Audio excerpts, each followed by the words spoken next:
what's happened to all the plans that we made. Looks like they're all out of view. Oh, and everything life changes, the set it rearranges. All the players change their costumes. Well, I know we need a brand new day. New day. From what I see, we need a new day. New day. Well, I know we've got to have a new day. New day. And that new day's coming soon. Oh, how I wonder. Really makes me wonder, yeah. Where is so much of the beauty that we see? Now I'm wondering if it's all in a dream.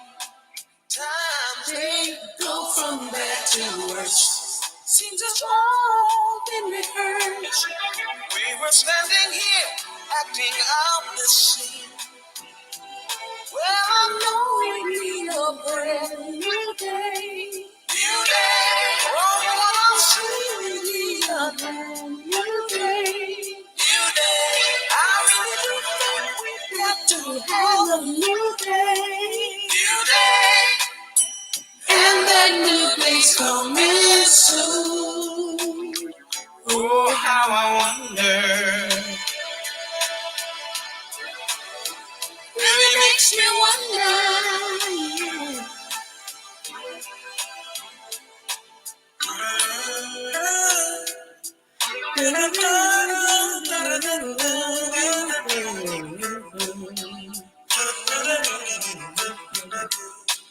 I know we've got to have a new day. New day.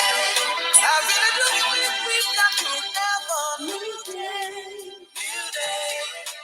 From what I see, we need a new day. New day. And that new day's coming soon. Oh, how I wonder.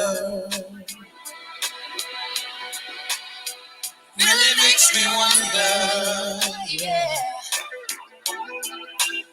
Oh, from what I see, we need a new day. New day. With all the trouble in the world, we need a new day. New day. With all the lonely, broken hearts and crying. New day. All our loved ones are slowly dying. I know we need a new day. New day. And that new day's coming soon. And that for me. And that for you. And that for me. And that for you. And that for me. And that for you. Hey everybody, this is your girl, the Libra Butterfly Creole Butterfly Coco 929, coming to you from the great state of Kentucky, where the women are beautiful and the horses are fast. Other horses are beautiful and the women are fast. It just depends on what you're doing. Like, I want to say happy birthday, happy quinceañera, happy bar mitzvah, happy anniversary to Lottie Dottie and every darn body who's celebrating something on today, which is April the 26th, 2024. Hey, hey, hey, hey, hey, and hey, hey, right? And you know I'm the Oprah of the smooches, so apply when necessary. And you get a smooch, and you get a smooch. Everybody gets a darn blasted smooch, okay?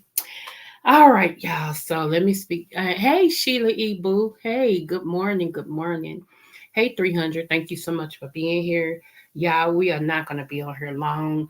Let me give you this warning to anybody. Of course, if you're not my mod, but anybody What I'm going to talk about today is a very sensitive situation, and I don't want to trigger anybody. Okay, that's what type of situation this is. Um, right before I went on, y'all, I got called that I lost an uncle. Okay, and this triggered something in me. And then, not only, you know how you log on to Facebook and then you see what people have sent you something. So one of my cousins sent me what I'm about to talk about today. And she sent it to me because it was something sort of like my story, right? With that, and then with my uncle passing, because this uncle is attached to the story in some incidents. Um, And let me say this: the particular cousin I'm gonna be speaking on has passed away. Somebody murdered this particular cousin the same year, just some months from when my husband died, and everything. So, but this triggered me today when I heard that my uncle had passed away, and then I already started feeling some type of way, and then when this story it's like it all. So I'm like, okay, God, you must mean for me to discuss this with some people. Okay, so I have thank you all. I have discussed with you guys about generational curses before, and yeah, generational curses before. My next book that I'm bringing out is Me versus Me, and I'm going to be very transparent, as if I wasn't already transparent in my last three books. But this book, like I said, Me versus Me, I'm gonna be very transparent. And if you don't know me, I would advise you to get the books. But this last one that's gonna come out, you will know everything because I'm naked and unashamed in this last book. Each book that I have written has been in each level of my life. You know, when I wrote my first book, it was I was had just begun to heal and everything. And God said, "This is a ministry. I need you to get this out here because my people are suffering, and they need to read this book so they can begin their healing." So that's why I began to write my book and everything. I keep telling y'all, I'm not an author. I just got stories to tell, right? So yeah. So anyway, my auntie, which is my daddy's baby sister, was married to my uncle who passed away today, and everything. And they all went to school together. You know, my baby auntie and my mother were best friends. Okay, and my baby auntie and this uncle had begun dating at 12 years old. You know, back then when you start dating like that, you end up married forever. And so she passed away some years ago and everything. And their house was the happening house. Like every holiday during the summer, like they house was the house that everybody wanted to be a part of. Like anytime there was a festival, their house was that house. And my uncle and my late husband, uh, they used to have these wars because my husband was he was a he was a gamer. What I mean by that is any game he played, he dominated. Okay, he was just that good. If he played chess, he knew how to play chess. He could lock your chess moves up. He was a dominologist. Me and him played spades together. We knew each other's moves, so we never was anybody else's partner. We was always each other's partner. He played pool, and my daddy was the only one who beat him in pool.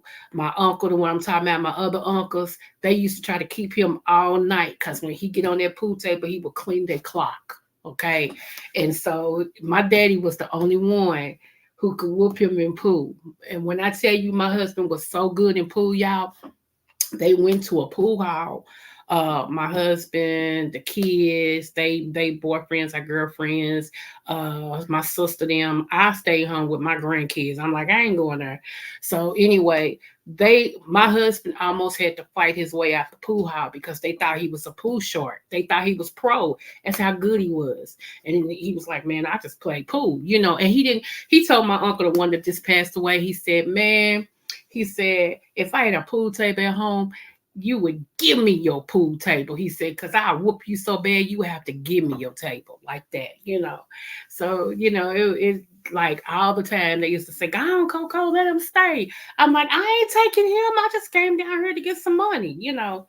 But yeah, so any game my husband played, he dominated. Couldn't nobody.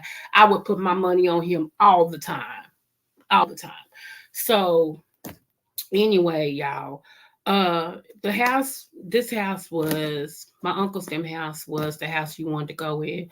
And I mean, it was so beautiful, so big, and everything. And he, like every holiday, that would be the house. You wouldn't even, people like, what y'all doing on? We going on my uncle's, we going on my auntie's house. I mean, and they would have it, they be done cook so much food, and they had a tri-level house.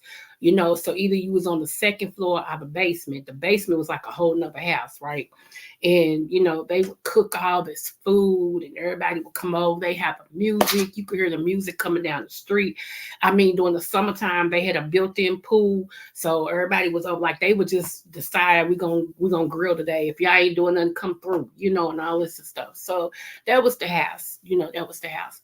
And so, even though I had great times at my uncle and auntie's house, there was also times that wasn't so great. Come to find out,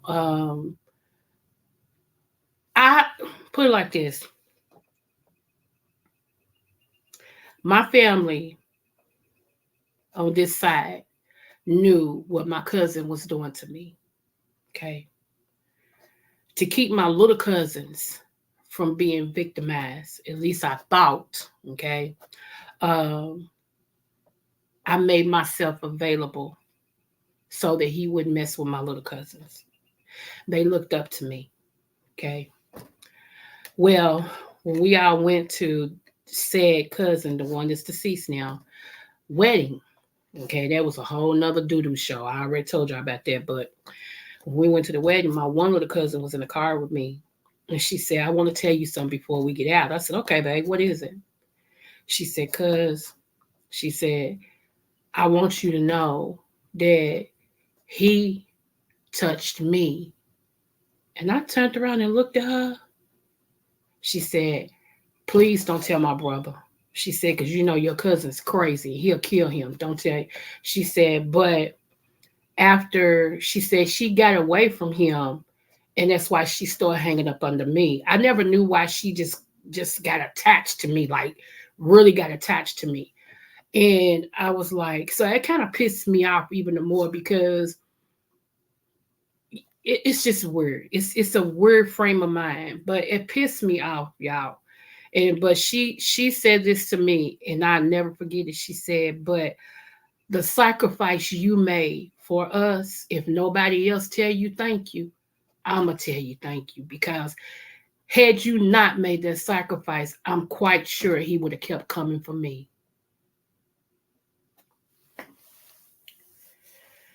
Anyway, so you can imagine how I hate that my uncles passed away because I had a whole lot of great times over there, but then there was times that wasn't so great.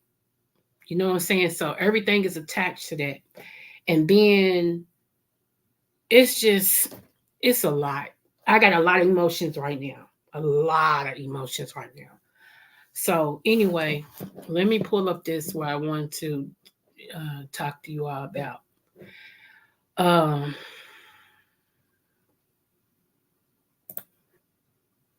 hold on. Okay, hold on. And that song right there that I played, um, New Day by George Benson, was my daddy's song. When my daddy found out what was happening with me, that's my daddy, y'all. My daddy almost did penitentiary time. Let's just Go there. But he said, I want to share a song with you that when I didn't think I was gonna see you no more because of what went on with him and my mother. When I didn't think I was gonna see you no more, he said I went into a very depressed, dark place. He said, and this song pulled me out. He said, and I want to give this to you. He said, I know right now you probably can't understand it. I even want to hear it, but I want to play it for you. And so when he played that song, for some reason, that started helping me and healing me. So every time I get into a dark mind frame like that, or I start going through some deep emotions or whatever, I play that song. I play that song because that song, for some reason, those words minister to me. They do. So I hope you all get something from them as well. But for now, here we go.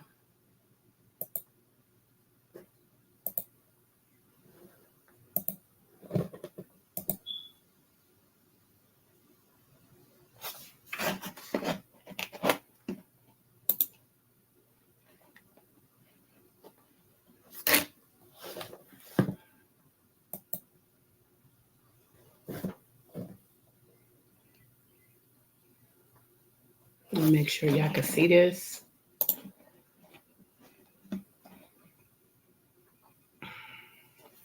Okay. Here we go. The thing is, my dad was mad because now the control is finna be broken. And he told her, he said, the day that you leave me is the day I'm gonna kill you. She ended up having a stroke. Went to the hospital. My daddy walked up in there. She said when she was walking up, my mama kept saying, get him out. I don't want him in here. He came in with a do-rag in his hand, and he came and he put it over her mouth while she was in the hospital, still connected to the tubes. And they allowed him to do that. And while my grandmother and my auntie watched him take the very life out of my mother. He walked away because they were so terrified of him. Nobody said nothing. That was one of the times that my dad had massaged my shoulders. I'll pay you if you allow me to sleep with you. So I shared with my older brother. And so he told me, I'm going to get you out of this situation. I moved in with one of my other older sisters. I was taking a shower and my brother picked the lock, came in there, him and another guy, and they raped me right there in the shower. You helped me get from him because you wanted it yourself. And it just blew my mind. And he said, if you ever tell anybody you see your son in there, I will kill you and your son. So now, not only do I have to fight for my brothers and sisters, now I got to fight to keep my son alive. I'm 17. This is a whole nother ball game because now this is my blood. This is my daddy's seed. So that's my blood. That's my blood brother who just violated me. That thing lasts for some years because I was too afraid to tell anybody. I still have a relationship with other men, but anytime he wanted to take me or have me, he would just show his face, and I know to assume to the position, or either it will be consequences behind that. When I turned 19, I ended up getting pregnant. Now, I had a relationship with another guy. My mind is like, is this my brother baby or is this his baby? I had no idea until it was time to give birth. My brother's mother and one of my other sisters came up there in the hospital and said, we just want to know if this is your brother baby. So did y'all know that he was doing this? Why would you show up at the hospital? Because I wasn't going to tell a soul. And I thank God because when I had my baby, I was able to do a paternity test and it wasn't my brother's. Thank God. That was like a blessing to me that the guy that I was with, it was actually his baby. And so after the years went on, I ended up moving away, and I told one of my kids' father, I was like, you know what, my brother's not welcome over here. And of course, my brother would not confront a guy. And so once I shared that with my kid's father, and then he began to be my protector, that was my time to begin to reflect and to heal. And I want to say around, I was maybe about 23, my brother was in a bad fire while he was at the hospital in the burn victim unit and, clinging to life. He sent a message for somebody to find me because he needed to talk to me. Me being curious, I'm like, I know he can't do nothing to hurt me, so let me go and see what it is that he wants. And I went to the hospital and went in there. He looked at me and said, I have done you wrong, and I'm so sorry that I hurted you. I should have never did that. I should have never touched you. And again, it was like a weight lifted off my shoulder.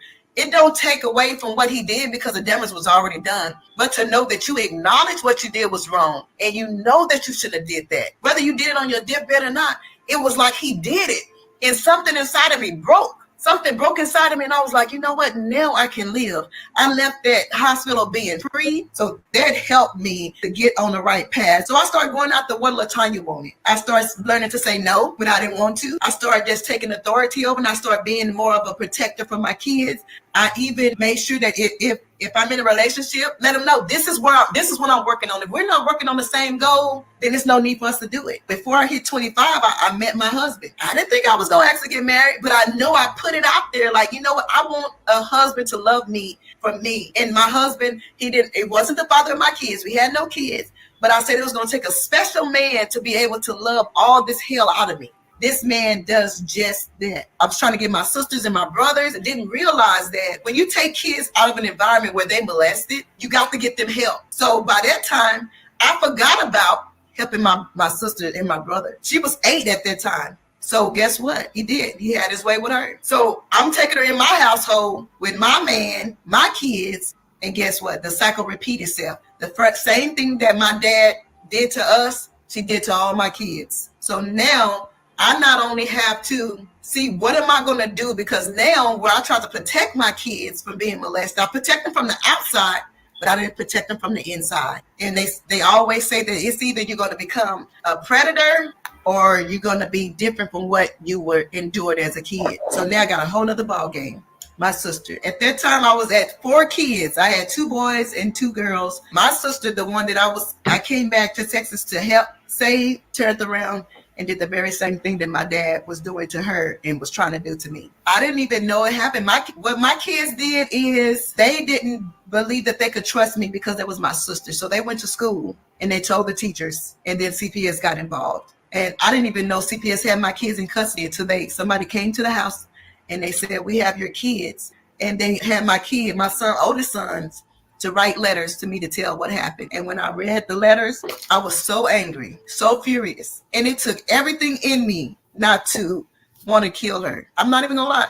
I wanted to take her life, because how I'm helping you get you out of this situation and you turn around and you do this to my kids. And then the thing is, it's like you can either keep your sister or we get your kids back and we deal with your sister, but we can either press charges against her or we can get her some help. God, what is it that I need to do? She was 8 years old at the time it happened. So now she's 14. Yes, she's supposed to know, but think about it. She was groomed from a baby on up. So I was like, I don't want her to go to jail. I don't think jail is the answer to help her. But if y'all could just give her some help, give her counseling, she can be redeemed. She can have a chance at life. So I put her in the system. I gave her up to CPS to give my kids. Have to give my kids counseling. My baby girl didn't too much remember it, but the details that my son said that she did, it was so sickening that I was like, my God, I'm on the path of doing the right things and I'm on the path of healing, but now I get sucker punched and didn't see this one coming, because I didn't know that if a person that's abused, if they don't get help, they're going to be just like their predator, because that's all they know. They think that that's right. It's a curse that lingers on until somebody take a stand and break the curse. What I had to do is realize, again, I had to tell myself, this is not your fault. You were young. You did the best you could do. You tried to save her. It didn't happen because, again, I'm still under 25 and I'm not knowing all this stuff. I'm just bleeding with my heart instead of getting somebody to help me. I didn't have family members that can help because, on both sides of my family, I had some sick things going on. So what I did is it's just me, my husband, and my kids. Let me focus on this. I'll allow CPS to come in and help us, counsel us. Most people say, well, I don't want them people in my business. No, I needed them in my business because now I need some help and some counseling for my babies. And that's what I did. I leaned on them as long as I could. I let them counsel my kids as long as they wanted to counsel my kids, so they'll know that I'm trying to be in compliance, letting y'all know that, I didn't ordain this. And so I decided, it was 2000. I was like, you know what? I felt like I heard the voice of the Lord saying, now go start get in church. And I'm going to teach you some things. And that's what I did. I leaned on God because I believe that that's who I was speaking to when I was young. It's God, because I said, whatever force is out there, I know something else is out there. And I did that. So 2000 began my journey of being healed, delivered, and set free. And that's what I did. I did that. I went to church, got my kids in church. I think at the time my oldest was 8 or 9. And so the rest of them was younger than that, because then I still was having babies. So now at this time in 2000, I got 6 kids. I'm 6 kids in the game. Doing that and going to church and allowing not only just the natural with CPS helping, now allowing the spiritual, because we both need natural help and we need spiritual help, so that way we can have a balance. And so that's what I did. I used the tools that was set before me. That's how you get past some of these things. You got to use the tools that's in front of you, because it's like faith without works is dead. You got to use it in order for it to work. And that's what I did. I utilized whatever help I could get. Pastor, if I lean on them, depend on them. And I told my kids, I have an open door policy. I don't care how bad it's seen. Come to me for anything. If you think you want to get out there, come to me and let me talk you through this thing. Because I told them, your mama done been through all of it. Can't nothing else worse happen to this. I didn't think I'd been to the lowest of the lowest of the low. It was so bad to where I wanted to kill myself and couldn't even do it.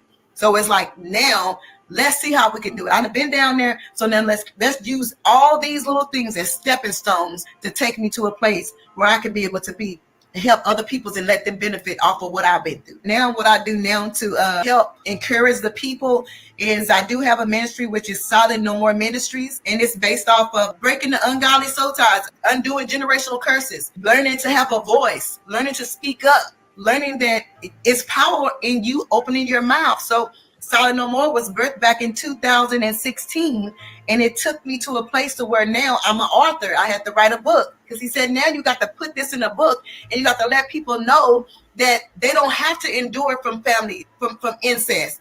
What makes mine so amazing is that I had on both sides. So I can talk to you from being domestic violence and being molested by somebody outside the family, and I can tell you by being molested and all that by the inside, the most intimate people that should be protecting you.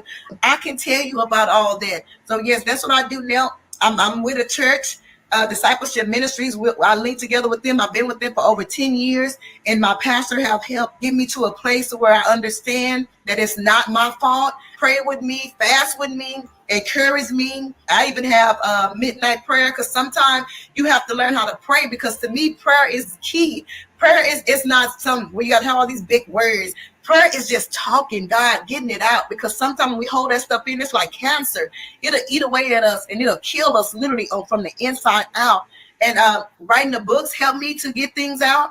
I got 2 books out there, and even now I created different little pages where I can share and I can reach different audience. Raw and uncut. Let's go ahead and talk about it. Let's not hold this stuff in. Let's go ahead and get it out there. I just want to be used to help others to not go and fall into that same trap that I fell into. It's not that I'm so strong right now. It's just that I've shared my story over and over again, and now I'm using this pain to be power, to tell people you don't have to endure what you are dealt, because you have the power to overcome any obstacle or any situation in your life. It lies within us. We have that power.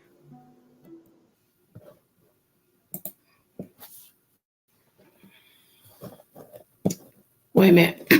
Here I come. Okay. Let's talk about it. For a long time in the Black family, I can't tell you about a white family because I'm not white. But for a long time in the Black family, that as far as incestual went on, okay? You had fathers raping their daughters and everything. You would feel like with all that Black families had to endure during slavery and everything, that would be the one thing that a Black family would never have to endure, would be the raping, incest, molestation of a Black child, a Black son. However, that did go on in the family. A lot of people to this day have yet to face that. And I believe sometimes that's why a lot of people don't have successful relationships, because you cannot be successful until you actually address those things that halted you or stumbled you up back in your past. Okay, because it's going to be like a bungee cord. I love using that analogy. It's going to be like a bungee cord. You're only going to go so far before you're snatched back to what the past was or what happened to you in the past. And you know, her story, even though her story was her father and her brother, mine was cousins and everything. And that is the reason why, like I said, I told y'all what God told me. And that's why I started writing these books, is to let people know that if He brung me out, He most definitely can bring you out. And that's another thing, like she said, her husband became her protector. That's the same with me. My husband was my protector. I mean, when I tell y'all, I keep telling y'all, I give him and God the reason why I am the woman that I am today. Because other than that, I really don't know. I'm being honest with you guys. I really don't know. My husband believed in me even sometime when I didn't believe in myself. My husband had my back, my front, my sides, whatever the case may be. And that's why I said that I can't date a man who can't fight. I cannot, because protecting me has been this mantra that has been a thing that I've needed, because I know I can fight. I can win me, or I can fight. So I knew that the man that God gave me had to be able to not only fight physically, but had to be able to protect me, because if not, I needed to stay by myself. And who knew that when I met my husband, I didn't know he used to box. Never knew he used to box until after a while, after we started dating. It was just the way he carried himself. The way he carried himself, his back was straight. You know, he just I can't even describe how but he showed up as a man. He just showed up as a man, and it just got my attention. He wasn't afraid to say how he felt. He wasn't afraid to, make himself look stupid if that's what he thought. Like I said, what man sits on the porch with you and talk about the stars? You know what I'm saying? Most men would be like, I had some punk move. I ain't care about no stars and all. You know what I'm saying? But he didn't care. He was a real man. He didn't care what other males thought about him at all. All he knew is that he loved me. He wanted me, and whatever that meant, he was gonna have me, you know. And when I began to open up to him about my past and what was happening with me and what had happened to me, and all this stuff for years, y'all. This went on for years. This went on from the age of 8 all the way up until even after I was married. Did you hear that one? Okay, let me say that again. This went from the age of 8. I got to a certain point. I thought I was free, thought I was clear, everything, right? One, because the person went to jail for murder, and they went to jail for 20 years. Do you hear me? So for 20 years, I said, yes, I'm free. The love of my husband and blah, blah, blah, and all this stuff. And then when that person got out, I'd be dead blasted. I fell right back into that little 8-year-old little girl again. I fell right back into that. See, this is real talk, real conversation. And a lot of y'all don't, y'all. If I'm gonna have a YouTube channel, I'm gonna be true to my channel and my people. I don't care what you think. I've been through everything that I could go through. Like I said, this one particular uncle that passed away and everything, there was times he had nothing good to say about me. Nothing. And he didn't think I heard him, but I did. I remember one time that it was 4th of July. And at this time I was in foster care. And so I told my foster mother, I said, I'm going to with my family, I'm gonna be over there because they having a big old shebang bang. And she was like, okay, just call me when you get there. I said, okay. So we get over here. Now, mind you, I had to get a ride over there. Okay. Hear me. I had to get a ride over there. So when we left, one of my aunties said, I'll drop you off because you're not staying too far from me. So I'll take you home. I'm like, okay, thank you. like that. Well, I get a call later on that night asking, did I steal meat from their house? I'm like, wait a minute, huh? Yeah, because it's a whole bunch of our meat that's gone. Yeah, it's about $200 worth of meat. Now they talking about going in their deep freezer. I took $200 worth of meat. How did I take it? I didn't have no ride there, and my auntie was taking me home. Don't y'all think she would have saw me packing some meat? However, it was easy to blame me. Okay. So I'm pissed now. I'm upset. I'm like, first of all, I'm steal. Second of all, if I wanted something, I know how to get it.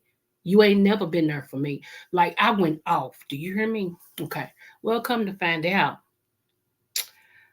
the particular cousin I'm talking about, God rest his soul, him and one of my other cousins, they the ones who stole all that meat and all of that.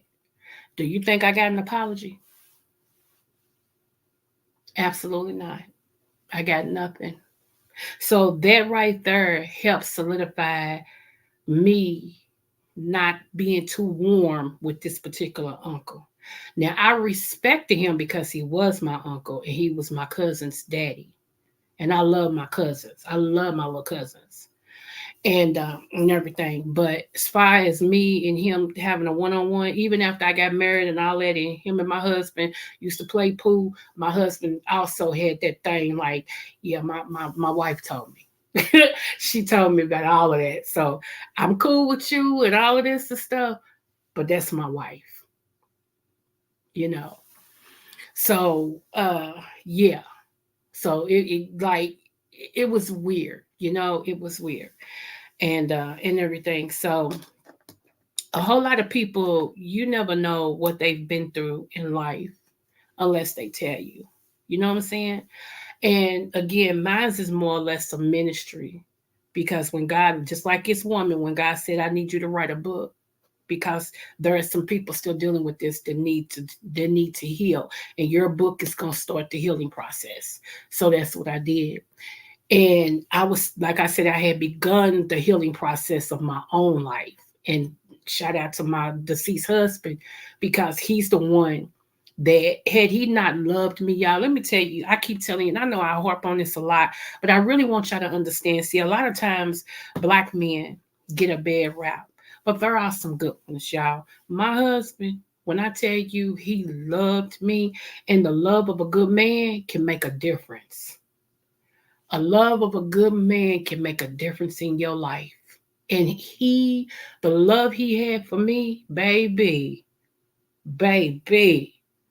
all three of them books, my husband has a dedication in there from me. The last book was about him. My third book, I wrote about him after he passed away. I realized me writing is a part of my therapeutic self that helps to heal me and helps for me to get it out. And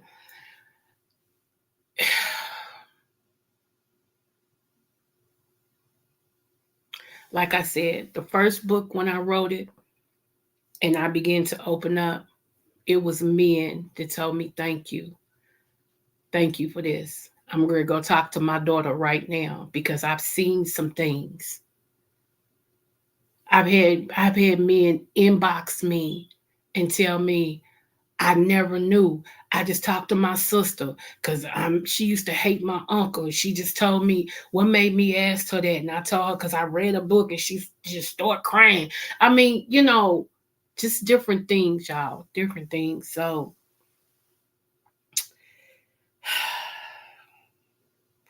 I'm having mixed emotions right now. One of my emotions, I hate that he's passed away because I made it right with him. I did. So I have no issues with that. But then part of me, like I said, part of what was going on with me happened so much around this particular family and around this particular events that used to happen over their house and all this stuff. So right now my emotions is like I'm all over the place in emotion and everything. And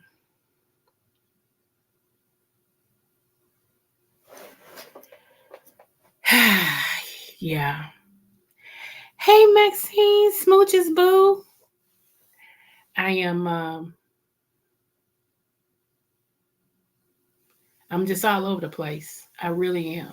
So let me say this. If you have children, I'm not gonna just say daughters, even though molestation and rape and incest happen more to girl kids than they do boy kids. I'm not stupid enough to think that it never happens to the male kids. It happens to the male kids too. Just a lot of times it don't go as far as it does with female kids. So if you have any children and your children, you be like, go over and give Uncle a hug, and they be like, stop forcing these kids to hug these uncles or aunties and sit on their laps and stuff. Stop that. Stop that. Your child is the first one that will tell you when something's wrong. Kids are innocent until we make them not innocent. Kids don't come here being racist. They don't come here because they coming from heaven. So of course they still got that new smell on them. They got that innocent smell on them. When you force them to do that, you are taking their right to feel the warnings that's warning them something about this individual is not right. I know that's right. I know that's right. Don't let them either, honey. Don't let them. And I'm telling y'all, it's so much I want to say, but I don't want to trigger people. But like I said, I'm the new parent. I'm transparent. I'm open and honest about everything that has to do with me. Open and honest. A lot of people can't stand that. A lot of people don't care for that because we have such people that come on here and they act like a character. They not themselves. They this character that they turn on for the, and that's fine. Enjoy what you enjoy, but you can't bring what you expect from doohickey over here to my channel because that don't work over here. I'm straight up no chaser. I told y'all, you either like me or you don't. There's no in between with me. It's one way or the other. I'm going to always be honest, even if I don't look good in the story. I told y'all that's why I did Stockholm Syndrome. When I did my video called Stockholm Syndrome, that was because of my relationship with said cousin. When said cousin started off molesting me and touching me and all that, of course I fought. Of course. But then when you tell people and they blame you and they still let him have access to you, what you think gonna happen? I fell in love with him. Fell in love with him. We ended up having a kid together. And I hid that child.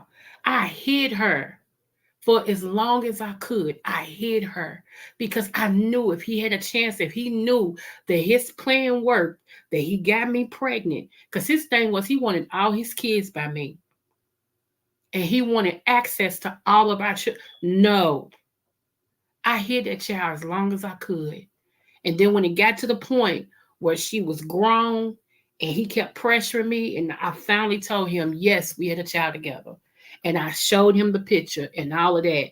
And that's when they developed their own relationship. He apologized to her for how she came about. You know, he did make it right with me, y'all. He did. I ain't gonna lie and say he didn't. He did. He apologized to me. Hey, Kendra. He apologized to me for what he had done to me for years, you know, and everything. And I forgave him for me, not for him, for me. And then as I went into counseling, and then I became a counselor, you know what I'm saying? I asked him one day, I said, who touched you? Because see, behavior like that don't just start. It's trickled down. And I asked him, who touched you? And he looked at me. I mean, he looked, and I could tell I was right. I was right. And he said, I don't want to talk about it. And he walked away. And I thought to myself, well, ain't this nothing, messed with me since I was 8 years old. Now I'm on your tea and you don't want to talk about it? So, of course, me being me, I didn't leave it alone. I said, oh, no, And everything I just said right here, I said to him, I said, you going to tell me who touched you? That's the first time in a long time that he actually scared me. He was like, I said I don't want to talk about. I mean, y'all. So at that time, I left it alone. I left it alone. But then I asked him again because I kind of started putting two and two together, and I realized it was one of our uncles, not the one that just died this morning, but it was one of our uncles. And I pinpointed it, and I can tell because he was, he was acting himself and all this stuff. And I said, I bet it was this one, and he stopped. Yeah, when I say mid stop, if he could have stopped in the air, he would have. He stopped and wouldn't move. I said, I'm right, ain't I? And he just stood there and just stood there. Like, I said, what happened? And he just walked away. So I never got the story on what happened, but I got the uncle. I got the uncle. I just knew everything in my pit. And I'm gonna tell you what threw it also. What threw it also was because one day I told him I said Uncle such and such, I said kind of hugged me a little bit too long, and I said and told me that he wanted to take me to lunch. And when I said that, he turned to me, he said, don't you go nowhere with him. I mean, nowhere. Do you hear me? Nowhere. I mean, he had tears in his eyes and everything. He's don't go nowhere with him. I don't care. No, don't go nowhere with him. Don't, if he's sitting on the porch and you on the porch, you walk away. Do you hear me? Do you hear me? I was like, yeah, okay, dang. Okay. So that right there, I was like, yep, yep. Yep. So I told my husband, I was like, I found out, and blah, blah, blah. He said, you know what, babe? He said, I kind of figured it. He said, I watch him. He said, when we all together, he said, I watch him. He said, not be watching him. He said, not be like, I hate that your grandmother have one of her kids with her. He said, because if I ever see him trying anything with you, I'm going to kill him. He said, I pay more attention than what people know. And that was true. My husband, you might have thought he wasn't paying no attention, but baby, he could tell you some stuff. You like, Dad, you heard that? You saw that? Wasn't nothing about that man's sleep. Hey, Sheila, you back, babes? So, yeah, y'all, I'm just saying, please be careful. Please watch your children, watch your grandchildren. Some of these young mothers that's out here now, all they want to go to is the next party. Okay, they ain't caring about their kids or not. They just ready to drop it like it's hot or whatever the case, the saying is. So when you have grandkids, you have to kind of cover your grandkids, as well as if you got any younger kids, and everything. So I had to share that. Like I said, right now, y'all, my emotions is everywhere. I hate that I lost my uncle, but on the same hand, because it brought up other emotions, and everything. So, um, yeah, it's just, it, yeah. And what's so sad, I said generational because my auntie, God rest her soul, which was my grandmother's oldest child. Okay. She told me, she said, this has to stop. It was her son that I'm talking about. She said, this has to stop. She said, because when I was younger, my first cousin raped me, and me and him started having a relationship, and we also had a baby. She said, I was also pregnant by him. And she told me what happened with that. And she said, now my son has come after you and all of this and stuff. And I mean, y'all, she said, before you, she said, that's why mama moved away from her family. Is talking about my grandmother. She said, moved away from her family because it used to go on in her family. And she was like, she didn't want none of her kids to go through that until she realized I had already started going through it. So she moved us away, you know. And y'all, I'm like, this is wow. And I guess by them being Indians, this is how I used to, attribute to that. By them being Indians, most Indians want the bloodline to stay pure. So what they do is breed each other together. You know what I'm saying? So that the bloodline can stay pure, you know. And yeah. So, oh, and what's so funny, this ancestral stuff, it happened on both sides of my family, my mom's side and my dad's side, both sides. So I had generational curses. I had to kill, period, from both sides. And I told God I wanted to stop with me. I wanted to stop with me. I don't want my grandkids to have to go through this. Whatever I have to do, I needed to stop with me. So yeah. So I'm just saying, y'all. Um, Not trying to scare nobody or not trying to make nobody feel bad or whatever, nothing. Because I am what can happen once God touch your life and once you give him and once you get counseling and once you I'm showing you what can happen. You can't have a successful marriage. You can't have a successful life. You can talk about it and not break down and cry every time you think about it or talk about it. God is good. So, just know everybody has a starting spot. Okay. Everybody has somewhere they need to start. And like I always tell y'all, whatever happened to you in your life, you need to go back and first heal that particular age. If you had your first incident at 7 or 6 or 10 or 12 or whatever, first go back, heal that person. And then whenever your next trauma happened, heal that age of a person because you can be 60 years old and your growing can stop at your first bad incident that you happened as far as sexual is concerned. Whatever trauma.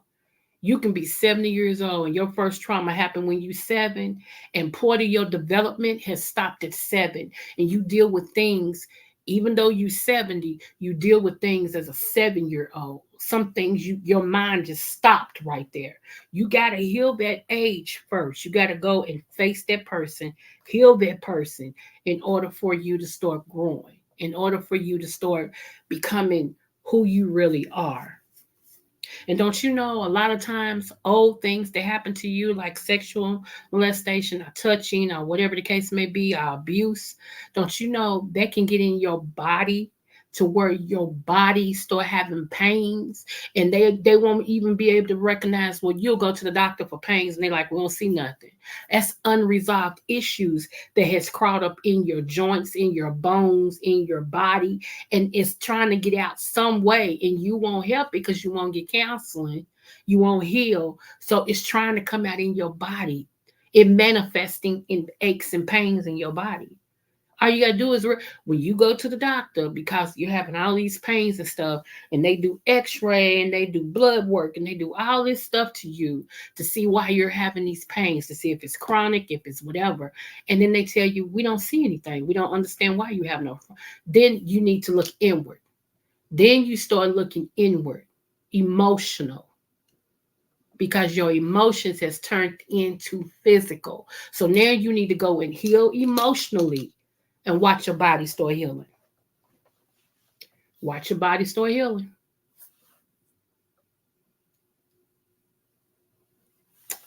Anyway, y'all, like I said, I just wanted to come on here. I'm going to post my uncle's picture on my community wall pretty soon.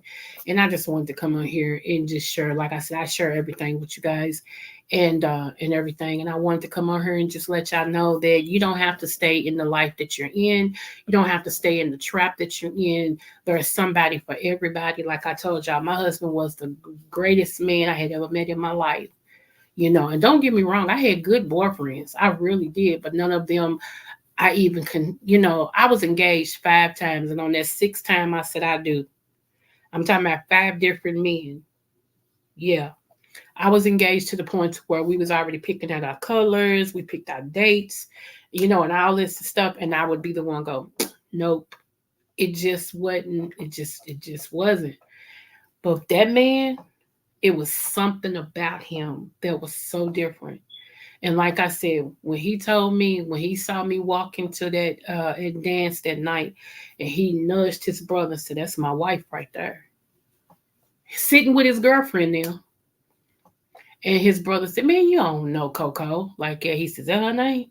He said, yeah, but that's my wife, man. Watch what I tell you. And I be daggone, I became his wife. We almost did 30 years. We almost did 30 years. So that man knew. He knew who I was. And that's why I be putting stuff out. Yeah, I'm for love. I am. I'm a love baby. I'm for love. My mom and daddy, my mama was my daddy's first love, and my daddy was my mama's first love. I came from love. It wasn't by happenstance. It wasn't no ooh, ooh, ooh, dang, you pregnant? And they not really care for each other.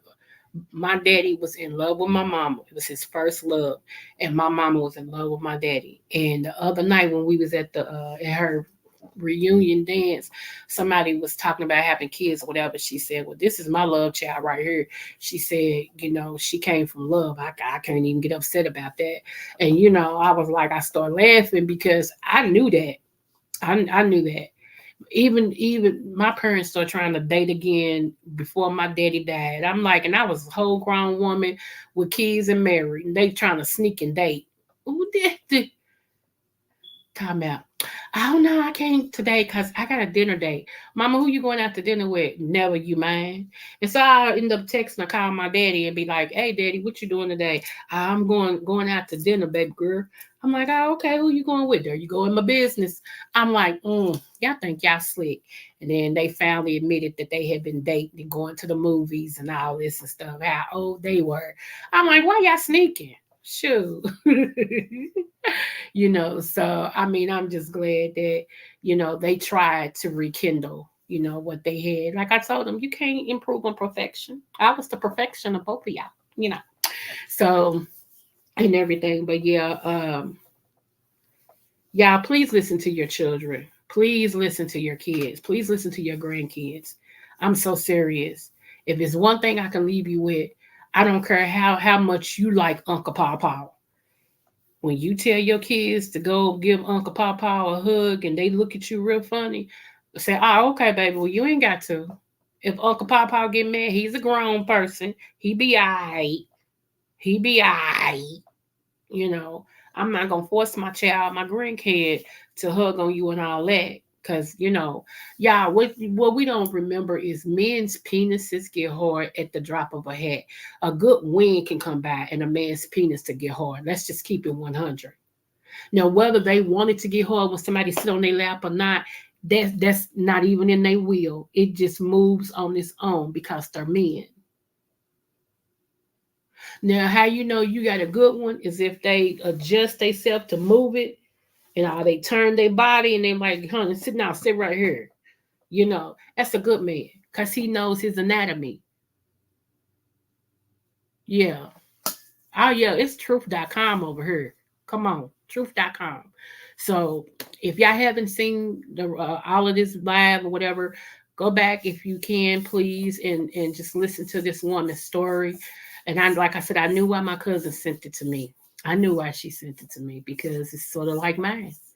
Like I said, I'm not an author. I just got stories to tell. And I've written 3 books, working on my 4th. And the reason why I haven't completed the 4th one yet, it's not time. It's not time. I had to start over because my computer deleted some stuff. And I'm like, okay, God, you do all things well. So it was meant for me to start over. It was just meant for me to start over because this particular book, like I said, I try to give y'all all of me. My last book about my husband, baby.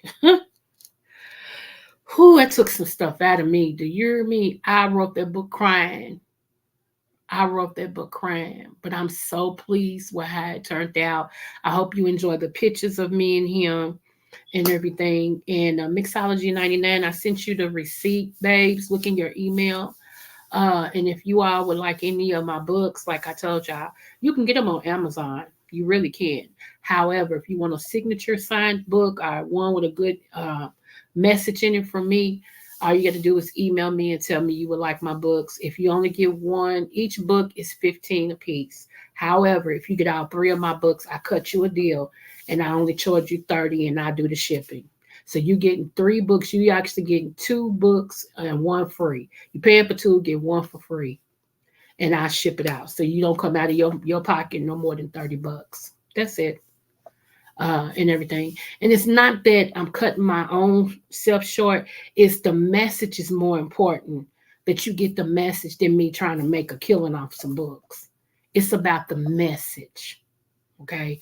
Like I said, I'm open and unashamed. So when people try to get me with my own tea, that's why you was a stripper. Okay. What else you got?